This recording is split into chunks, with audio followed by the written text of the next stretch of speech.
దేవుని పరిశుద్ధ నామానికి వందనాలు. నేటి దైవవాక్యం చూసుకున్నట్లయితే కీర్తనలు 94వ అధ్యాయము 19వ వచనం.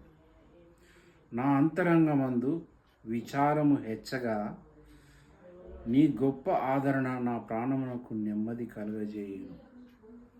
ఈ యొక్క కీర్తనకారుడు ఏ విధంగా తను బాధలు వేదనను అనుభవించి ఈ యొక్క వాక్యం ద్వారా తెలుపుతున్నాడు.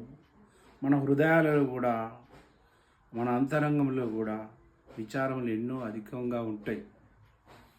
కాబట్టి మనం దేవుణ్ణి ఆశ్రయించినట్లయితే ఆ దేవాతి దేవుడు మనకు గొప్ప ఆదరణ, మన ప్రాణానికి నెమ్మది కలుగజేస్తాడని ఈ యొక్క వాక్యం ద్వారా కీర్తనకారుడు తెలియజేస్తుండు.